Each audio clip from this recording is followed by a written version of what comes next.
Aksi unjuk rasa elemen mahasiswa di Kota Ambon melakukan aksi unjuk rasa di Markas Kepolisian Daerah, Mapolda, Maluku, Senin, 1 September 2025.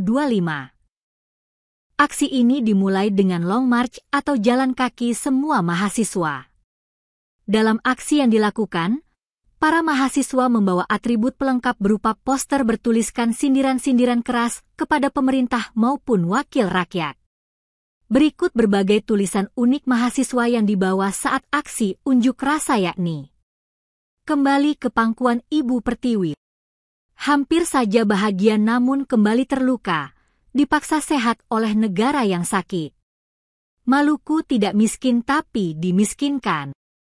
DPR gaji elit kerja sulit. DPR kerja untuk rakyat bukan memperkaya diri sendiri.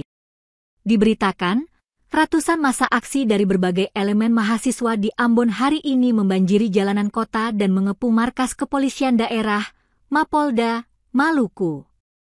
Aksi ini merupakan bentuk protes dan penyampaian aspirasi terkait berbagai isu yang terjadi baik di daerah maupun nasional.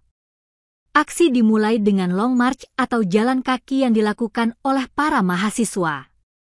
Mereka bergerak dari Jalan Jenderal Sudirman, melewati Jembatan Merah Putih, hingga akhirnya tiba di depan Mapolda Maluku di Jalan Sultan Hasanuddin. Oke, Bapak Kapolda.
Terkait dengan fakta integritas teman-teman, terkait dengan fakta integritas yang kemudian kami akan lampirkan dan akan dibacakan dan diberikan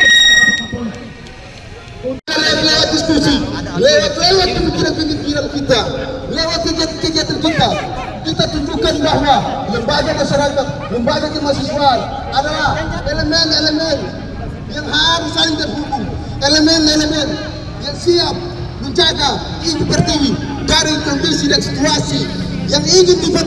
Download Tribun X sekarang, menghadirkan lokal menjadi Indonesia.